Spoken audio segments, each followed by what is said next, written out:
Okay, thank you all. Do you have plenty of room there, Jennifer? There's a couple more seats right over here. Perfect. Perfect number of seats. How did I do that? That's remarkable. We got one more over here. Make yourself comfortable. We got another seat over here. All right. Well, thank you all for coming. This is really exciting. I'm glad to see everyone here.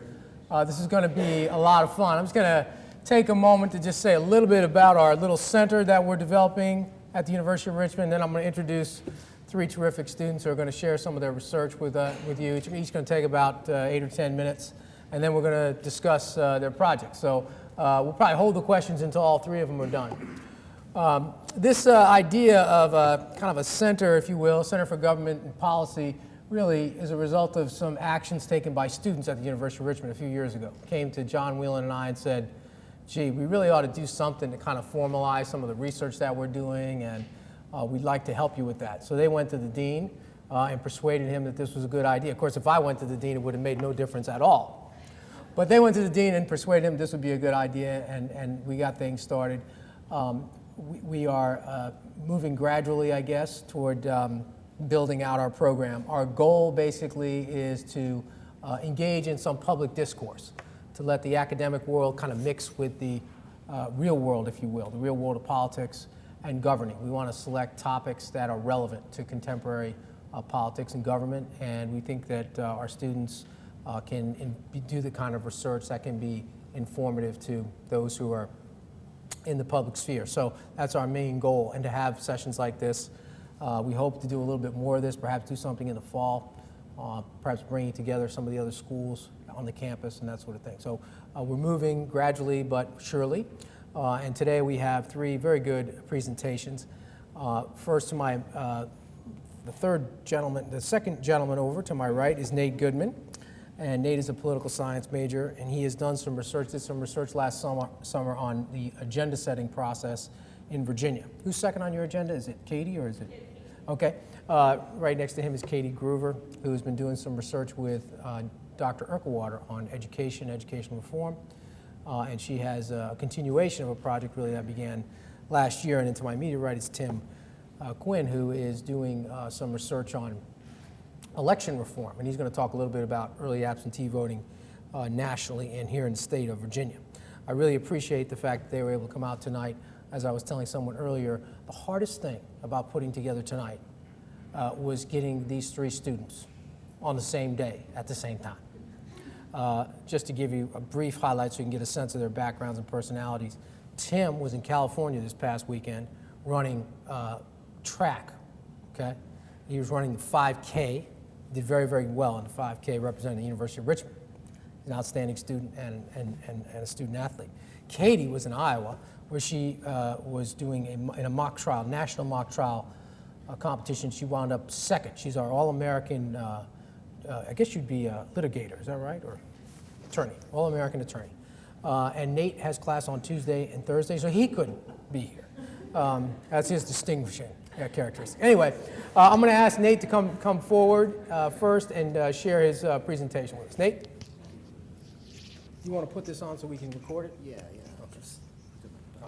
Where do I put it? Yeah. That's good. Just put it on.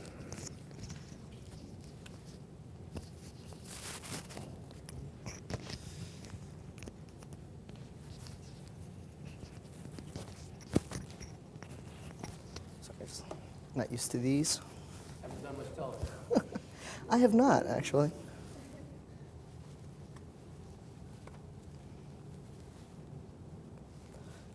All right, is this getting recorded through the microphone and everything? All right. Well, this past summer, as Dr. Palazzolo said, I did some research that I guess kind of came out of an idea you had, I believe, to just kind of look at the Virginia agenda, and more specifically the governor's agenda, and just look at how this agenda has changed over time in Virginia, and also what kind of factors drive that change insofar as what kind of input does the governor put into the agenda, and how does actual, perhaps, events in the state, both political and outside influences, affect the agenda. So the first thing we did was decided that we wanted to take a macro look at the Virginia agenda. And to accomplish this, what we decided to do was examine the governor's State of the Commonwealth address, which basically, after doing some literary reviews, we decided was the best way to ascertain what the governor's agenda for that year would be, what kind of things he wanted to focus on, what kind of things he thought were important to the state. And that's really what we wanted to get at with the research. How does the governor come up with these things? What drives his choices, and what drives the changes in those choices on a year-by-year basis? So what we did was we analyzed each of the State of the Commonwealth addresses for each year, and we had to come up with a way to separate out the issues into categories we could actually track over time. And that's how we came up with the classification system that we found in our secondary research of dividing the issues into perennial issues, cyclical issues, and transitory issues. And basically what we found is that perennial issues are issues that occur basically every year on the agenda. They're issues such as setting a budget, deciding what kind of taxes are going to be levied on the state, things like education, things that have to do with the day-to-day running of the state itself, things you kind of have to have, law enforcement, just day-to-day runnings of the state. Cyclical issues are issues that pop up maybe every few years on the agenda. They're not on there every year. They have to do more with maintenance, reform of the agenda, things like maybe transportation, environmental issues, anything having to do with reform, whether that be reform of, say, tax code, maybe creating a new office of government in Virginia to deal with a new problem that's been discovered, just things that have to do with tightening the nuts and bolts of the state. And finally, we had transitory issues. And those are issues that kind of pop up out of nowhere. They're kind of unanticipated. A couple examples of this would be, if you look at the surge of Homeland Security related issues after September 11th, obviously that's not something that was on everyone's mind before that event. Also, the rash of mental health related issues insofar as patients being classified as dangerous, not being able to get access to guns, things like that in the wake of the Virginia Tech tragedy, 2007. So that would be a transitory issue, things that are influenced by maybe something outside the political sphere and mostly having to do with public outcry or something extremely public. And what we did was we coded these issues into a database, dividing them into major issues and minor issues, which a major issue would be an issue in which the governor identifies something he'd like to attack, per se, and he outlines a plan of how he's going to do it. Like, for instance, he makes a proposal saying he wants to do something specifically, whereas a minor issue would be where he just says in his speech that he would like the General Assembly to take a look at this issue and come to a consensus on it, or it's just something he feels needs to be brought to the state's attention.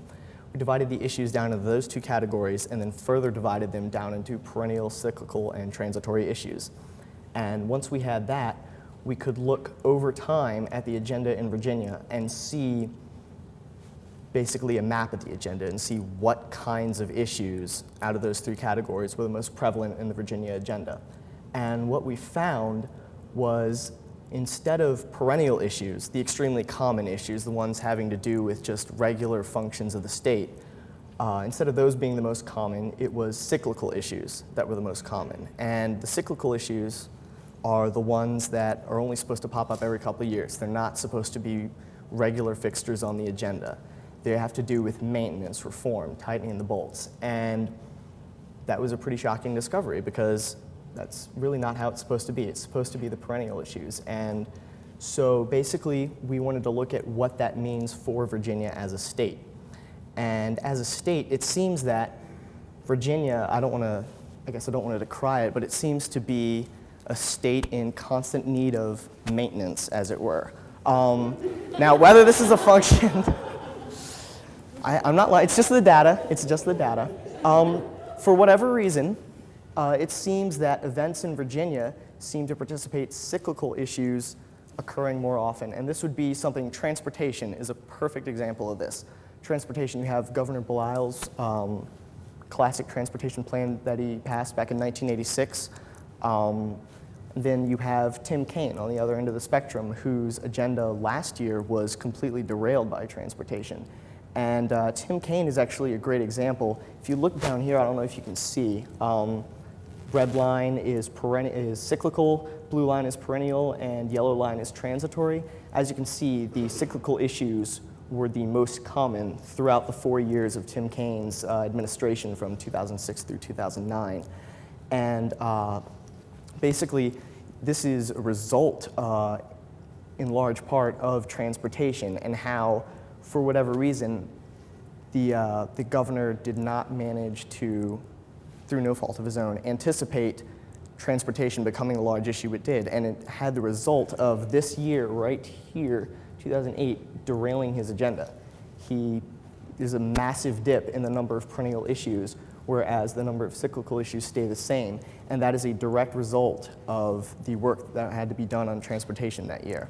So basically, after we looked at the agenda as a whole and we looked at Tim Kaine's 4 years, we came to the conclusion that in Virginia, governors do need to be aware of the effects of these cyclical issues, and it is extremely important to look back over the 29 years that we explored the Virginia agenda and see the kinds of issues, transportation, mental health, and conservation efforts that are all cyclical issues that have all cropped up on a regular basis in a large way over the past 29 years. And I think this is a pretty important research insofar as mapping out the agenda and seeing what kind of issues seem to be important to Virginia and what kind of issues seem to be unique to Virginia. And I would just offer up those three: transportation, conservation, and yes, those are, I would say those are the most important issues, and that's what we found. And I hope you enjoyed our research, and I'm sure there'll be lots of questions during question period, and I would be more than happy to go into more detail explaining exactly what we did and how we believe it's relevant, but I hope I gave you enough of an overview there. Thank you.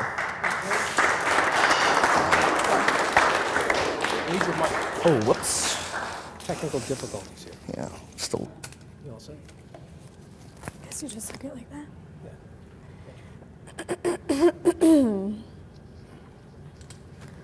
Okay. It's high tech here.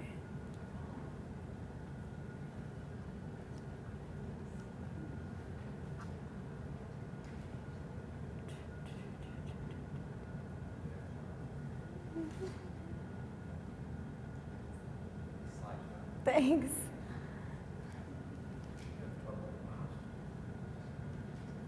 Okay. Just a little background. I know that some of the people who are here tonight were also here last year, but just to give a little background on what this research is from, Dr. Erkewater, who's a professor here in the political science department, approached me at the end of my freshman year. I had taken public policy with her and was really interested in public policy and specifically education policy. So she asked if I would help her with this book that she's trying to write. It's a 4-year project. She has a lot of background in specifically social welfare programs, and so she wanted to look at education as perhaps a cure for the social welfare problems that we have in America. If we could target kids at a young age or the education system as a whole, then perhaps we can improve some of the welfare programs that we have as they get into adulthood. So that's how this started. My first summer, which was 2 summers ago, we looked at education broadly. And then towards the end of the summer, I found that my interest was specifically in early education and the growing wave of early education and pre-K programs. And then I took Dr. Reeland's class on Virginia state and local government, and I specifically focused on Governor Kaine's pre-K initiative that he was trying to get passed, one of the central platforms of his campaign when he actually came into office. So that led into this past summer's research where I focused just on pre-K education. So basically, I began by looking just at Virginia. I trailed off of this last spring semester, writing that paper about Governor Kaine's policy. When he came into office in 2005, he promised to help the state's youngest children by providing pre-K programs for all Virginia 4-year-olds. He really wanted to expand the programs that we currently have Head Start's been around for a long time, but it doesn't really cover all 4-year-olds that are in need. So his goal was to ensure that all Virginia children entered kindergarten ready and capable to learn. He wanted to extend that to cover students that not only got free lunches but also reduced price lunches. That would basically extend the program to about 7,000 additional 4-year-olds across the state, totaling about 30,000 4-year-olds covered. His dreams for universal early education programs did fall victim to budget shortfalls in the last session, and again, this session was even worse. Although he wasn't able to pass the pre-K plan that he promised when he came into office, he has demonstrated his leadership in this area. And what I found is that he is one of the leading governors in this area, but there are other governors across the country that are taking the same initiative towards pre-K programs. Just a little background, the push for universal preschool education is a new concept. Many political leaders and voters have gotten behind this. You can see that as I was researching, I was surprised to see that there is so much history behind the idea that children really need the educational focus early. It's not just kindergarten when they're 5 years old. A lot of the brain development, as you'll see in the next couple of slides, really starts even before kindergarten. So especially the children that grow up in at-risk areas, the lower class families, they need to be targeted much sooner than kindergarten, because what happens is they start those kindergarten programs and they're already so far behind that it's just impossible for them to compete. And then of course, as more women moved into the workplace, they needed somewhere for their children to go. So that started the child care programs, but there's a lot of controversy over our children really getting a good education in those programs. They're not necessarily regulated in any way, and it doesn't necessarily give them a curriculum that those children have to follow. So they often end up just in those child care programs, not really getting an education while they're there. So just a little bit on early education. This is something that really sparked an interest for me. I was researching how this movement started, and Arnold Gesell was the first scientist to document the neurological importance of education during a child's earliest years. It was while he was researching that he understood the importance of physical and psychological developments which occur in young children's brains. According to scientists, the period when the brain cells learn the most rapidly is the period between birth and 3 years of age, which was just surprising to me, because if you look at our education systems, there's so many children that are not in any formal education setting during those years. So unless they're receiving some sort of rigorous pre-K program, then those years are really not fully developing their brain to their full capacity. And then, of course, by the age of 3, they've developed 80% of that capacity. Now, of course, the brain that develops by the age of 3 is still changing, but it just shows you that those critical years from 0 to 5 need to be targeted before they actually get to kindergarten. So in looking at my United States as a whole focus, I found that Georgia and Oklahoma have become the leaders in the United States preschool movement. Not only have they put the most funds into these programs, but they've also actually been able to cover all 4-year-old children in their states. As you can see, Georgia started the pilot program in 1992 for 750 at-risk young children, and then by 1994, within just 2 years, that program grew so large that it was able to serve all eligible 4-year-olds for preschool education. And you can see, as you might be thinking, that these programs are very expensive, which is often the problem in actually getting them implemented. But it's good to know that states like this are taking the lead on these initiatives and that they're turning out very well. And then in Oklahoma, all 4-year-olds may attend either full or half-day preschool programs for free.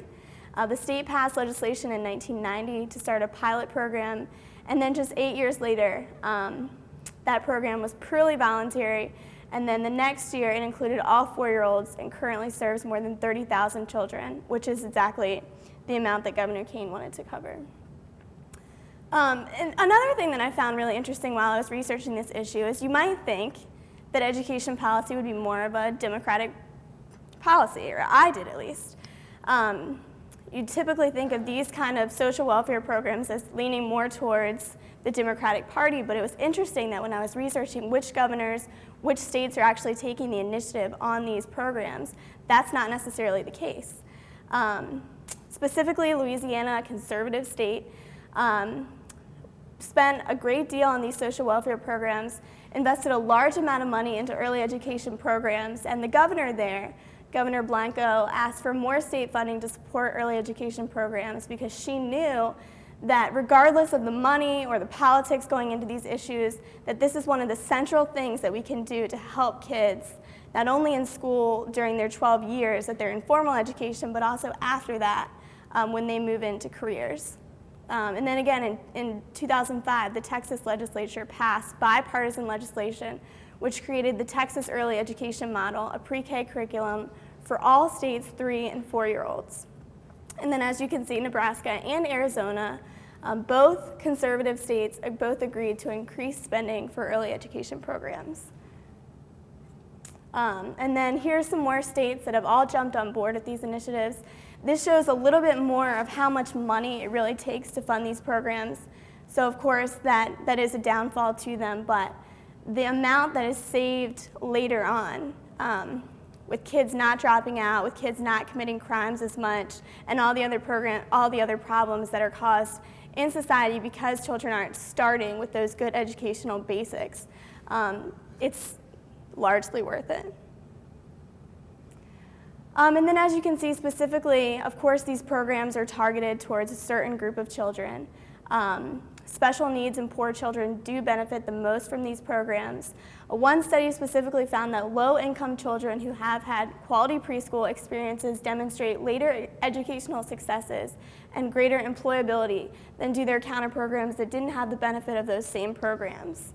I also found a report called Change Lives, which was conducted by this foundation, and they revealed that children who attended these high-quality preschool education programs were less likely to either fail out of school, commit crimes, or even the problems that we have with teenage pregnancy, because they're really getting those fundamental educational basics early on, and they're not going into kindergarten programs and beyond and just feeling like failures with their counterparts. So as I already stated, you can see that it's clearly an investment for the future. I know that a lot of policies that we're faced with today, it's how much does it cost, especially in this year's session in Virginia. But the good thing is that education is one of those programs that people can invest in and really see the benefits right away. And the other good thing is that it is a bipartisan issue because, although some politicians and some parties may be more apprehensive of investing solely in social welfare programs, education's more of a friendly program. It's more about investing in children, so you don't feel like it's necessarily a social welfare program. But as you can see, it really does help to reduce some of those problems that we have in the social welfare state. And then this is where I'd like to lead the research in the next year, because this is a 4-year project that we're going to be working on. So for the future, I would like to talk about the role of the American governor, how when governors put this on their platform and they make this a central part of their time in office, it really makes a difference on how far these programs go. And you can see some examples here of governors that have put this on the map, like Governor Kane tried to do in Virginia, and how much of a difference it really makes when that person takes the role versus just an interest group or a lobbying group. And then here's just an additional fact. The National Institute for Early Education Research at Rutgers University said that society receives a $4 return for each dollar spent on high-quality preschool. So in closing, it's very important to realize that as policymakers are making the decision, should we follow in this wave, should we jump on board with these preschool programs, it is an investment in the future of these children, especially when you look at the problems that occur when they haven't gotten this Head Start education. So that's it. Thank you.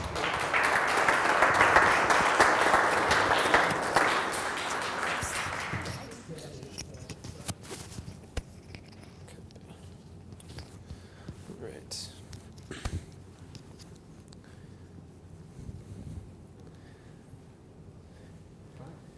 Okay, Tim. He runs the 5K in under 15 minutes, so be careful. And get him to slow down for just a couple minutes. I'll try my best. How you doing, everyone? Just to start off with how I came into this research, I came to Dr. Palazzolo at the beginning of the semester and said, I think I'd really like to start doing some type of research on something that's really going on right now, whether it be in Virginia, somewhere in the country, I don't know, but We talked with Dr. Palazzolo, and he said that early voting reform is something that's becoming more and more popular in terms of election reform within states across the country and currently within Virginia. So we decided to look at this question of early voting, no excuse early voting specifically, and whether or not it's worth it and who it might benefit if it is implemented in this state. So a little bit of background. Early voting is a hot topic in election reform. I'm sure you can all remember back to November when we had the election that a lot of states had early voting. There were long lines here in Virginia for early voting. There were problems with elections in general. And so this was one way that people are thinking, hey, maybe we can make elections easier. Maybe we can reduce some of the problems and hopefully open up the vote to more people. So what is it exactly, no excuse early and absentee voting? Well, it allows for a registered voter to cast a ballot either in person at a polling place or by mail prior to Election Day without one of the, well, in Virginia, 17 legal reasons to vote early. Currently, the Virginia General Assembly is considering opening up early and absentee voting to those who have no excuse not to vote on Election Day. Earlier in the regular session, it was kind of tabled during the committee, but it's back on tap again. But doesn't seem like it's going to pass, but it's definitely worthwhile to talk about. And Governor Kane is one of the movement's biggest supporters, saying it will enfranchise more voters and definitely help democracy in that way. So the aspects of my research, I decided to look at two sides of the issue.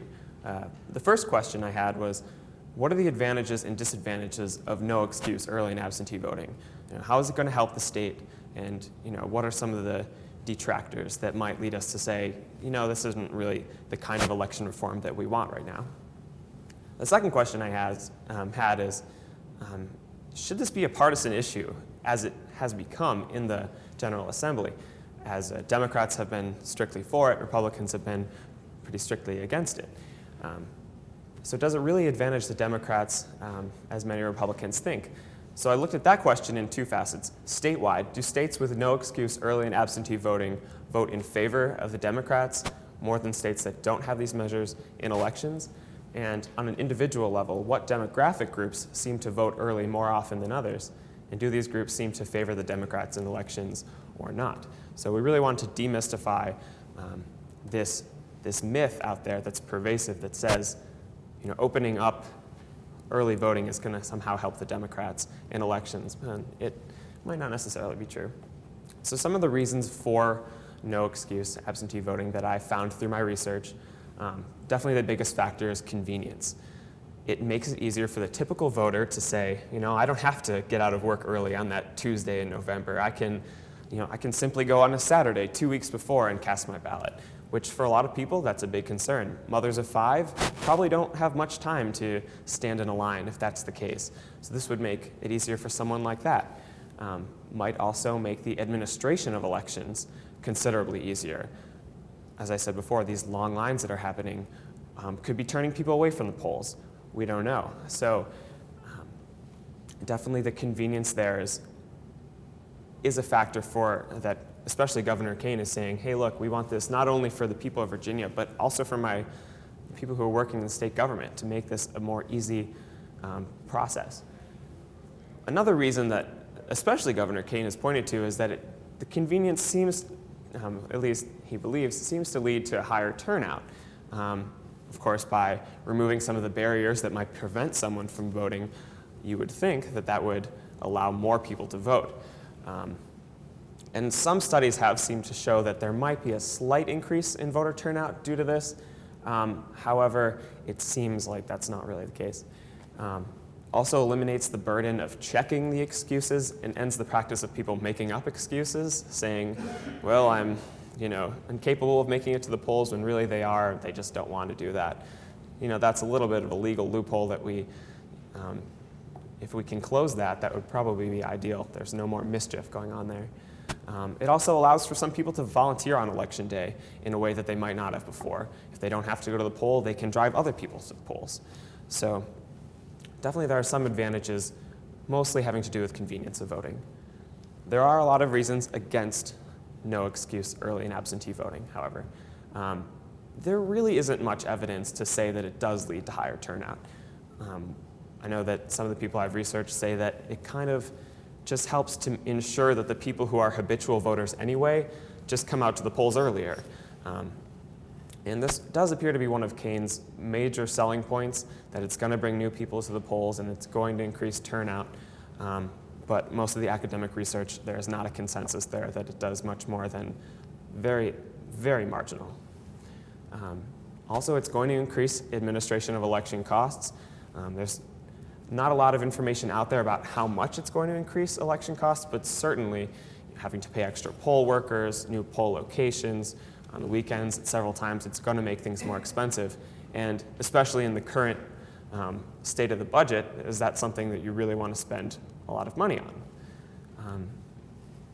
Another aspect I found that could be against no excuses voting would be, especially absentee, is the troubling role of third-party intermediaries.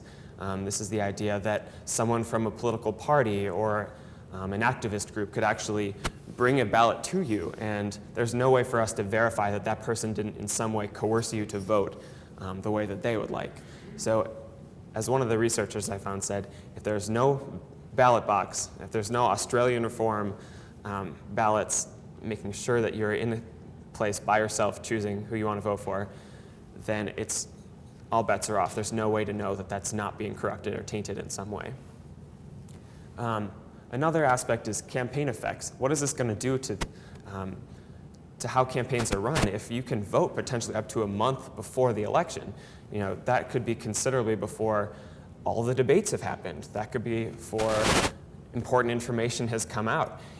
Do we really want to allow people the opportunity to vote when they might be doing so prematurely before they're fully informed? As I said before, it does open up the potential for voter fraud. This next slide, as you might remember, Barack Obama did a lot to advertise early voting, trying to get people out to the polls as early as he could. As you can tell, this was actually when, about 2 weeks before the election, his campaign bought advertising on EA Sports online games, that you'd actually drive your car in a video game, buy a sign that says early voting has begun. Now, these are really considerably changing the way campaigns are run. If you can say up to 3 weeks before on a video game, you can vote right now if you want to. So it definitely is changing the nature of campaigns and how we're getting people to the polls and how they understand the candidates. So I did do some research on, does it bias the states towards the Democrats? My first hypothesis was that states with more liberalized early voting laws will vote at higher rates for Obama in the 2008 election than states with lesser liberalized early voting laws. And I had the same hypothesis for no excuse absentee voting.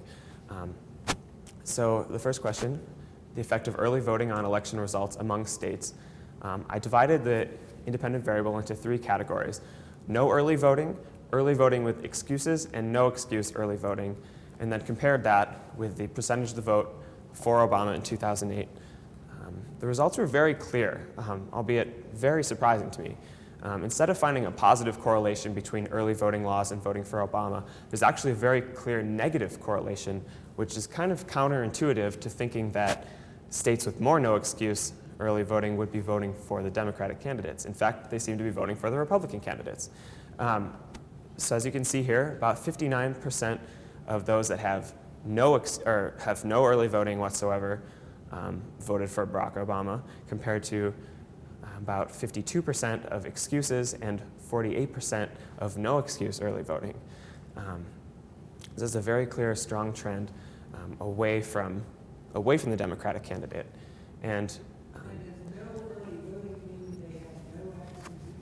that's not absentee voting. That's simply early voting, where you're not sending your ballot in. You're going to a polling place and casting your vote there prior to Election Day. Which the second question is the effect of absentee voting laws, no excuse absentee, meaning that you can do so without having a reason voting absentee, and what the effect is that on election results among states. And here I compared absentee voting with excuses to no excuse absentee voting. And all states do have some form of absentee voting. So again, a very clear and surprising relationship, a negative correlation between having no excuse absentee voting and voting for Obama. And here there was about 51% of the states that have excuse required absentee voting voted for Obama compared to about 48% of no excuse. So again, a negative correlation away from what I had predicted and away from what the general consensus is that it's going to benefit the Democrats and not the Republicans. It seems to be the other way around, actually. So according to the data, states with no excuse early or no excuse absentee voting both voted at lower rates for Obama in the election, and does go against that notion. However, many of the no excuse states are predominantly rural states, which is something that I also found. And 8 of the 10 states that voted most heavily for John McCain actually had no excuse voting. And I thought that perhaps having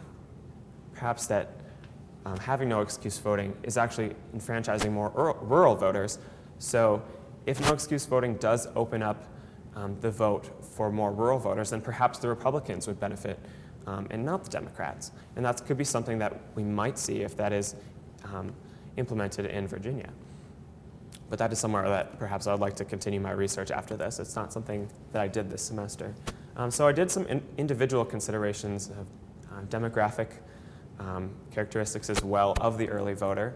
And 3 of the variables I looked at from the National Election Survey of 2004 that had significant results were educational level, party, and race. And here's the first hypothesis. Comparing individuals, those with higher educational levels will vote early at a higher rate than those with lower educational levels. And that is the case. People who are more highly educated do vote early at a higher rate than lower educational levels. And the second one is Republicans will vote at a higher rate than Democrats, and they do. Republicans voted early about 26% of the time compared to about 20% of the time for Democrats. Again, counter to what you would think. If this myth that's pervasive in the Virginia General Assembly that Democrats are going to gain from no excuse early voting, you would think that it would be the other way around, that they would be voting at a higher rate, but in fact it's contrary. And there was significance there about p-value was 0.04. And the last one that is very strong, again, was whites will vote at a higher rate than blacks, 26% to 10%, and the p-value is 0.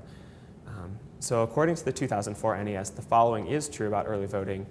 Whites voted early at a higher rate than blacks, Republicans vote early at a higher rate than Democrats, and people with higher educational levels vote early at a higher rate than those with lower educational levels. And certainly if you think about these demographic groups, they don't entirely seem to be demographic groups. Strength of partisanship, meaning those who are strong partisans compared to not strong partisans, that was also significant. No, not quite as much. But the ones that I did not find that I expected to be significant were socioeconomic status, political ideology. So those were not. But these certainly don't seem to be indicating that Democrats would be benefiting as much as some seem to think they would be. There's some problems that I might have with this data that I would like to clear up perhaps with the 2008 NES would just be that this is a very small sample. Only about 20% to 25% of people do vote early, so it's hard to get a lot of variation in there. And since it's more prevalent, as I saw from the original research in rural states, then perhaps these early voting statistics are being biased towards the conservative Republican side. And that's something I'd like to look into more. And again, 2004 was a very different election from 2008, as we all know. So again, that would be very interesting. So some of my recommendations for Virginia, currently I don't think the benefits of convenience outweigh the drawbacks in terms of whether or not Virginia should add no excuse early voting or absentee voting to its election reform. I think that it's not going to increase voter turnout like Governor Kane believes. It doesn't seem to bring out new voters. And the voters it does seem to bring out are people who are already inclined to vote anyway. So do we really want to spend a lot more money on bringing out people who are going to be voting anyway? It doesn't seem like it would make a lot of sense. And it's going to be much more expensive, especially considering the current budget situation. And it opens up for the possibility of fraud. These are all things that kind of outweigh, I think, in my mind, the fact that we could make it a little bit easier for people to vote. And even though my research of states and individuals show that it shows early voting wouldn't necessarily advantage Democrats as many Republicans believe it will, the benefit of enhanced convenience simply, I don't believe, is worth the extra burden it would put on the taxpayers. And I'm definitely looking forward to your questions afterwards. So. Thank you. Take it off. Yep. Nate, why don't you sit to the far end? Maybe a few questions. Go ahead, have a seat. Sorry, Nate. Nate, and then, go ahead, Nate, sit there and go ahead. Well, we obviously learned a lot, most importantly, that if a candidate has $750 million, you can actually advertise on EA Sports. So, any questions? Yes, Amy? I know you looked at the individuals. They're Republicans and Democrats, and obviously are going to be more Democratic issue.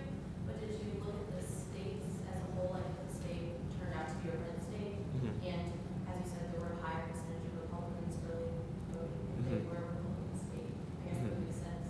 It's a correlation. I know that's something you considered. It's something I considered. I didn't look exactly between the correlation between voting and whether or not it was a red state or blue state. That's something I think would definitely be beneficial for me to add. But from what I am expecting, I would, that was sort of what the analysis was between voting for Obama and, so the percentage of Obama was kind of indicative of that. So I guess that. Yeah, Richard. Hey, Yes. after you were out of office, do you think your research and your results could be developed into a rubric to measure the success of various governors after they're gone? That's definitely possible. One of the things that we looked at, it wasn't necessarily maybe how many of these things got pushed through, but we were more interested in what kind of things maybe the governor was saying they'd like to accomplish in their speech. So I think it would be useful, I think this would be useful to do that, but in order to maybe fully develop that rubric, I think you would also have to add in the bills that the governor recommends to the General Assembly and how many of those were actually passed or modified. And I think adding that into this analysis would maybe be a fuller description of how successful a governor's specific agenda was after they leave office. Wendy, do you have oh, Susan, go ahead. You might know something about the agenda. This question is kind of for Nate and Katie.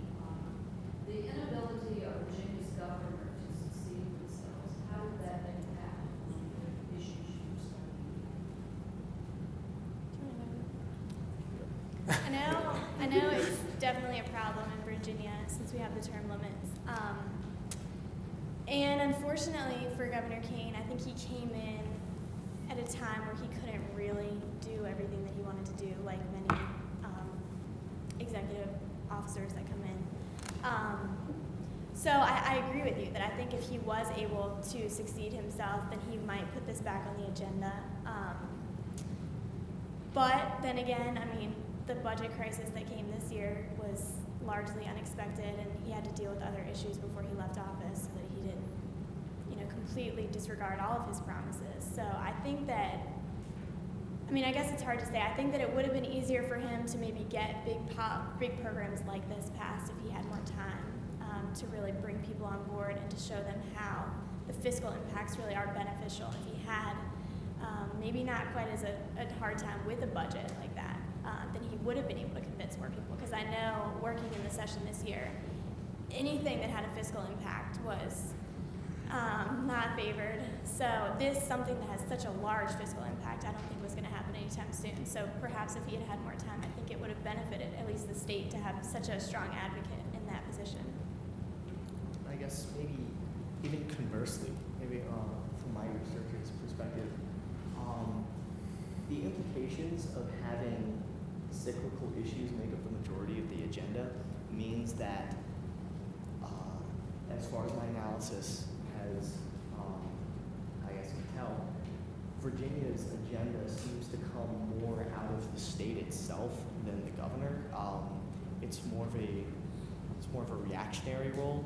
So to a degree, I don't believe that, I guess, removing that limit on succeeding themselves would affect the agenda as a whole, because these issues will make their way onto the agenda. If there's a problem, if the problem presents itself, it will be addressed. And you can see in the agenda, not necessarily on this graph, but issues such as transportation, even mental health, which was really surprising for me, that pops up every couple of years like clockwork. And it's pretty clear from looking at the agenda as a whole, just from a macro perspective and all these different issues. I don't think that a governor being in office maybe for 2 consecutive terms would greatly impact Virginia's agenda insofar as the shape that it takes and the direction that it goes. I mean, one of the things that you can do, Nate, you didn't do this, is that go back and actually look more closely at what the governor campaigned on. What specifically did the governor want to do? And then see what portion of items in these addresses actually relate to that. That'll tell you the extent to which events are driving the agenda, or the governor has that much of a leadership role. By the way, most cross-state analysis will show a very similar kind of pattern.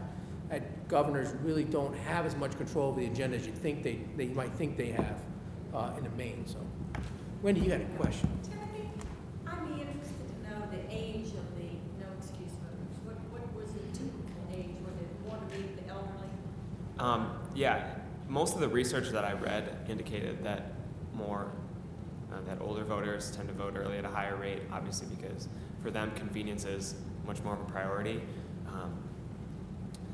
I didn't really have a very good variable within the system I had to really analyze that as well as I might have liked. So I think that'd be something that I would like to look at in the future. But Did you tell, was it overwhelming? I don't think it was extremely overwhelming, but it definitely had a little bit of a slant that way. Yeah, Scott, and then Mike. Go ahead. Question for Nate. Nate, looking at your chart on Tim Kaine, it looks like his agenda was most ambitious the first year of his term. Yes. And then it became a little bit more modest in subsequent terms.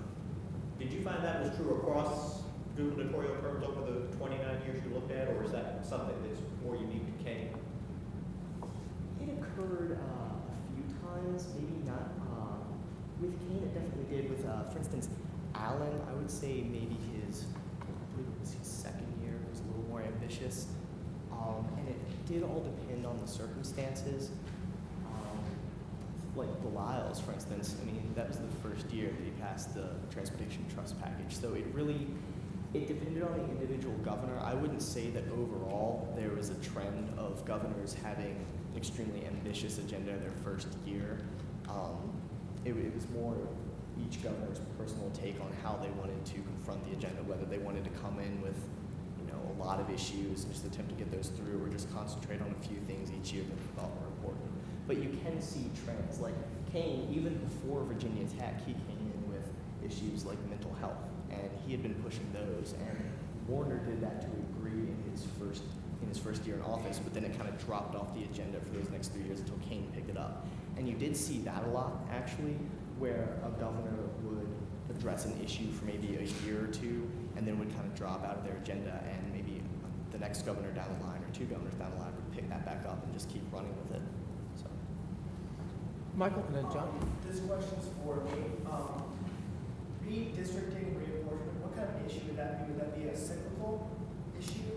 that would be, I consider that a cyclical issue in my analysis, just because it had to do with, basically it has to do with reform. That's not something, typically every year when you think about what goes into running a state, and you think about things that just have to do with day-to-day management of the state and people in it, redistricting isn't necessarily something that falls in that category. That's more of a maintenance, more of a changing something. Okay, Bobby?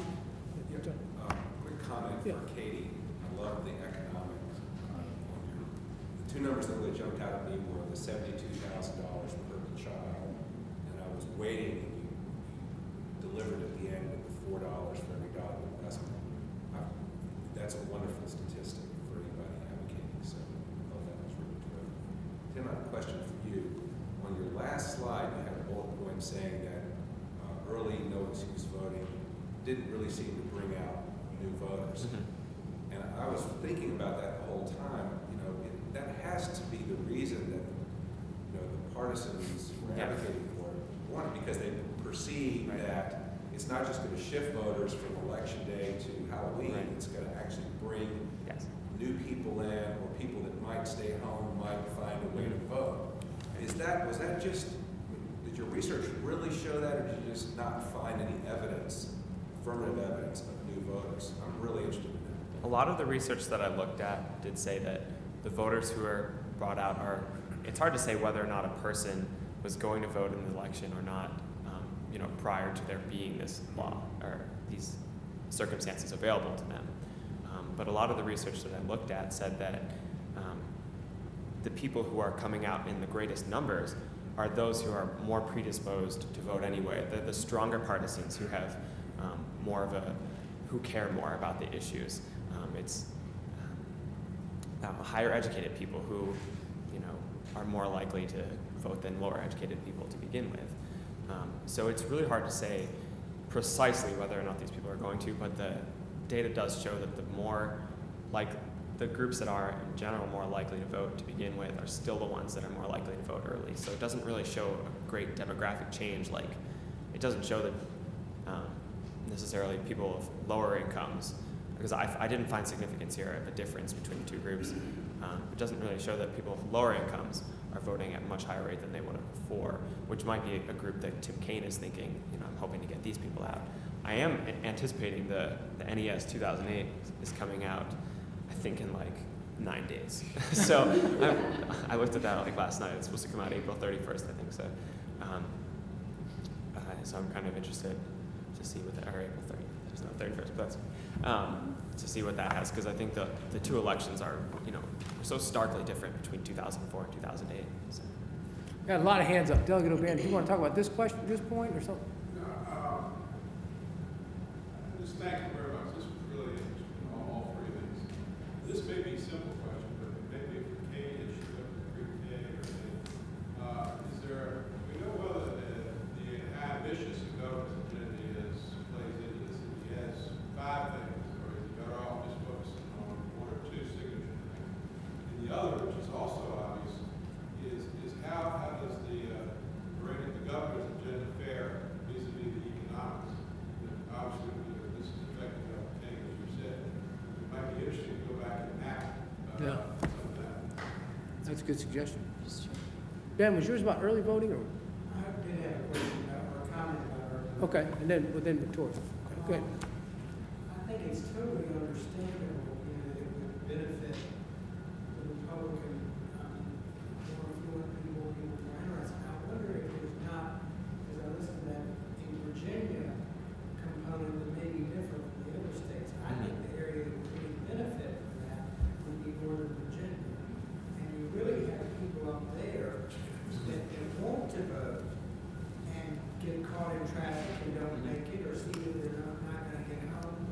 And you had a couple of elections where there was even a suggestion that the governor, which didn't end up having the authority, I guess it was the presidential primary, where they had some sort of major traffic incident or something, and they wanted to extend the hours of polling. So that might be a Virginia aspect. Certainly the strongest advocates in the legislature came from Northern Virginia. That's an interesting thought. Yeah, Victoria. It's kind of the same discussion about early voting. Predisposition, it seems, could be measured in multiple ways. One, the type of person who typically votes, or like campaigns do. They go in, did you vote in the primary, did you vote in the president, did you vote in the local election? I mean, you can literally map somebody's voting history. And so to me, that would be the true test of when they're bringing out new voters, is if you can line up the last 8 elections, see were they doing anything in these little elections, the big elections, the partisan elections, and then really get a sense of are we bringing out a new. Right. Yeah, what we get at with the survey data, as Tim pointed out, is you can break down the partisan identification from strong to weak. Right. And strong partisans on both sides tend to come out. You definitely see that. Frank? Just one addendum or building on the point of what Victoria and Ben made. I think you may also want to look at non-presidential elections versus presidential elections, because think, and I'd be interested in whether you found it, but there's probably a correlation between early voting and early deciding. Right. And so in the state elections where you tend to have more undecided voters until late in the campaign, you probably would have. And so what you're getting is the more partisan, more educated, planning to vote, early deciders voting early. Right. Intuitively, you think. One of the pieces of research that I looked at did say that he was expecting, and I think he found this, that smaller elections, people would actually vote earlier at a higher rate, because in the presidential elections, the bigger elections, people want to hang on to their vote to the last minute. Whereas in the smaller elections, they might be more familiar with the candidates and might be, more predisposed to knowing in advance just regularly what they're used to voting for. But I think that's a really good question to look into too. Professor Wong. Sorry, Tim, just a factual question. What is the range of how early these different states can be? It ranges considerably. The election window that states have, I know that, depending on the state, Oregon, I think, has like a 4 to 5 weeks in advance where you can mail in your ballot, and that's really considerable before I think they get the ballots sometime in September. So that really does change. Like you wouldn't have seen any of the debates at that point. A lot of campaign events wouldn't happen by then. Whereas other states, I think, have more of like a election week, maybe a week out. So if November 4th, it might be October 27th, might be the last day of a week of early voting. But it does vary a lot from state to state. I know that Washington and Oregon both have all mail systems, so that they send their votes out to people in advance, to which people will send in.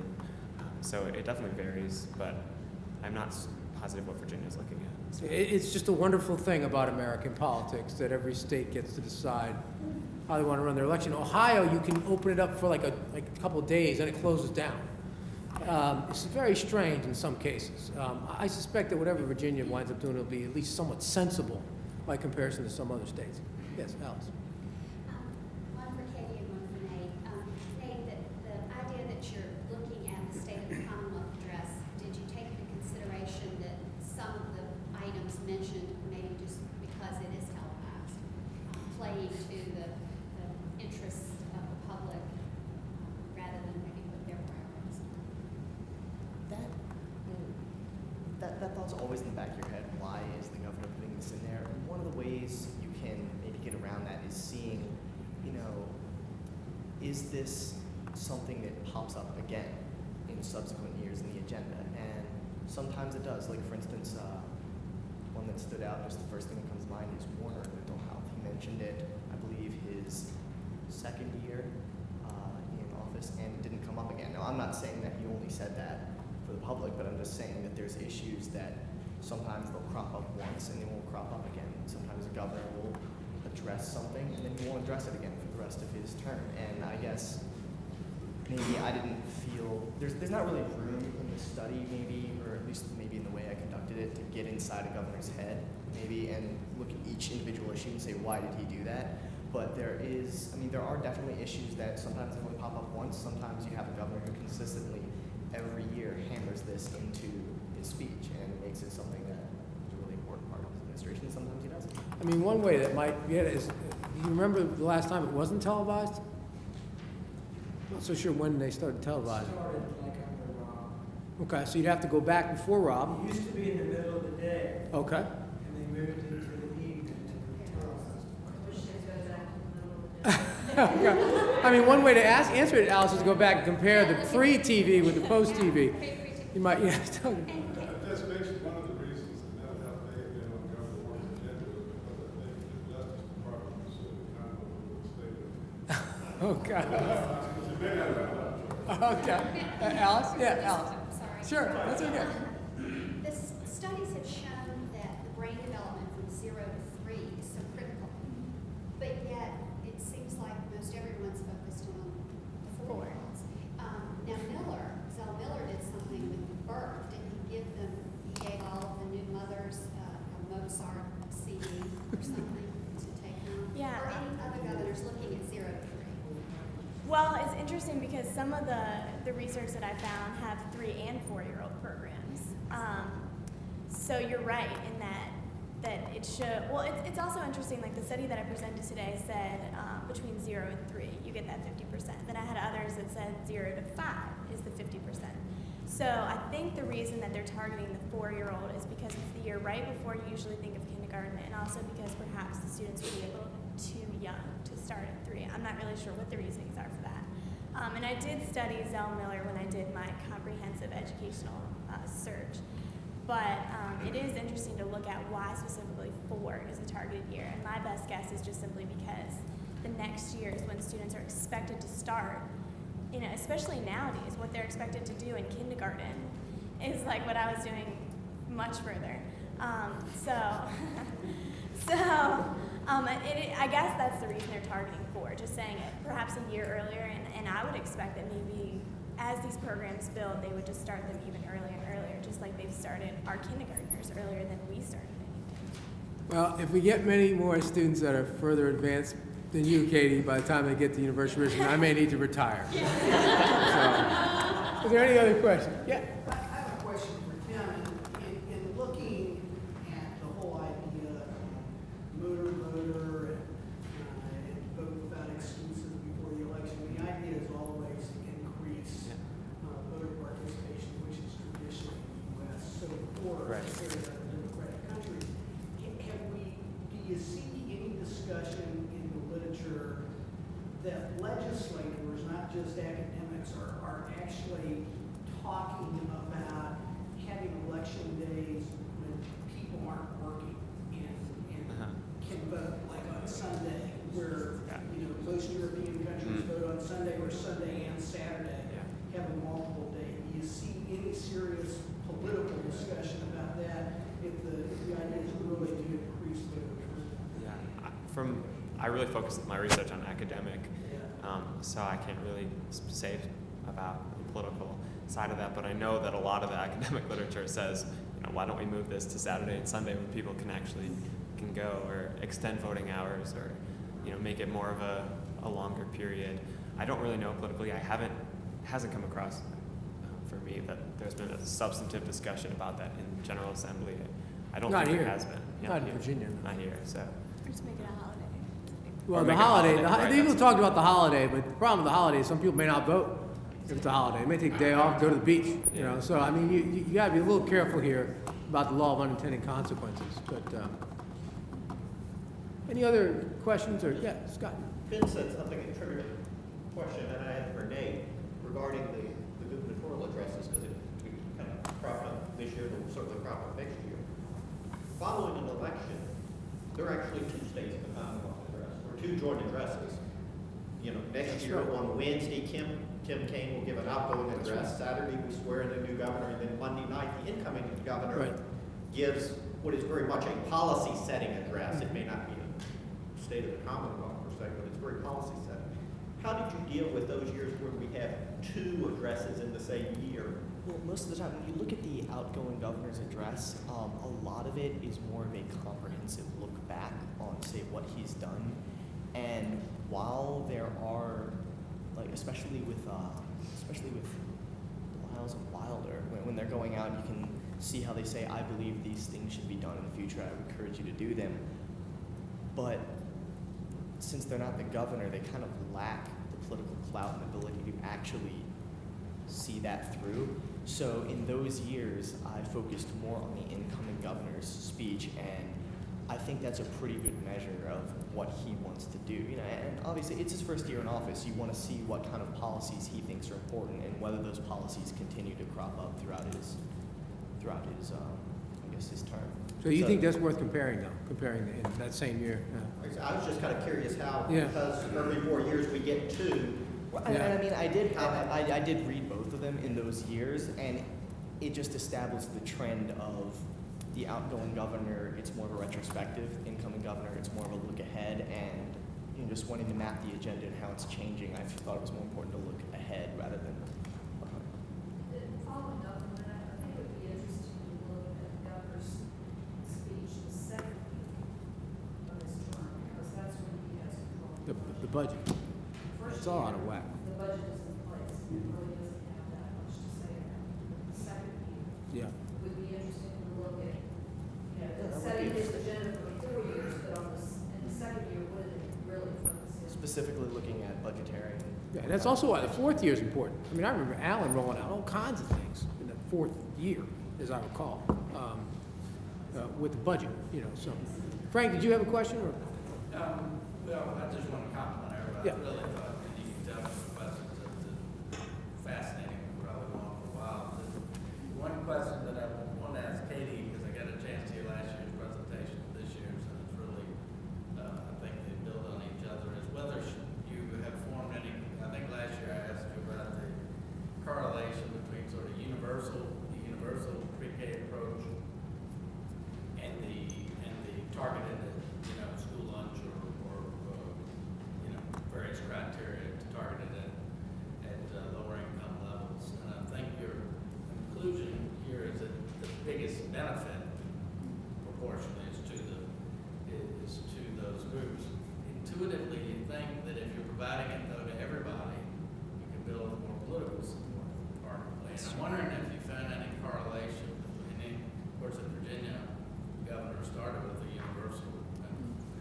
Did you find any correlation between the political governors or advocates who were successful in getting these measures passed, such as Georgia, I think you said was universal? Any correlation between success in getting it passed, depending on whether they focused it universally and provided a benefit to regardless of income versus the targeted and the reduced? Yeah, that is interesting. I haven't started to look in depth at the governors yet. That's what I want to do for this year. And that is a good focus that I think I should definitely look at. Because you're right, I think that would probably make it more universal in terms of partisanship and even people that whose children may not be at that reduced level. Because it's like in Virginia, I think it's like your annual income for a four-person family has to be a little under $27,000. So that's very low. So maybe you don't hit that, but you still want to be included. I think the problem that I saw a little bit of comes on the upper end, where you have people who can afford something much better than whatever the state would provide, so they don't want their children to be with these children. And in a separate class, I actually looked at the same issue on that program with like segregating schools.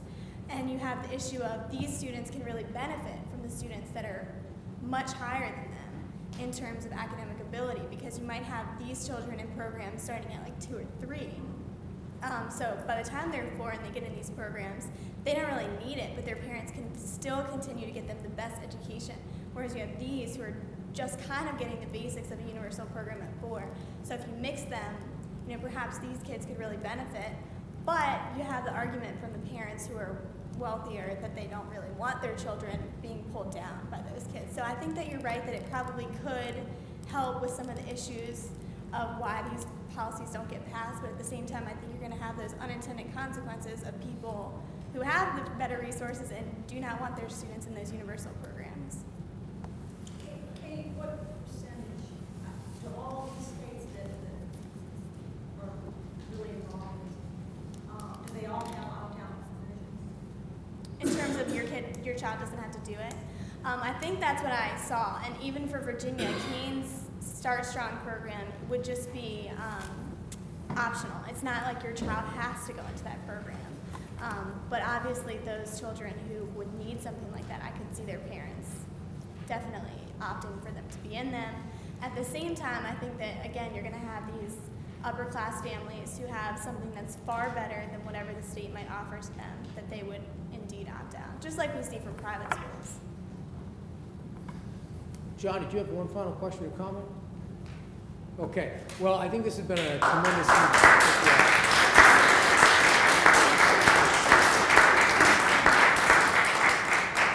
Gosh, I was going to ask everybody to applaud one more time, but they preempted. So that shows the level of excitement and enthusiasm for your work. We appreciate the great presentations. We're glad everybody could come out tonight. If you want to talk to our panelists, they're going to be here for a little bit longer. If not, we appreciate you coming and we enjoyed seeing you again. Thanks.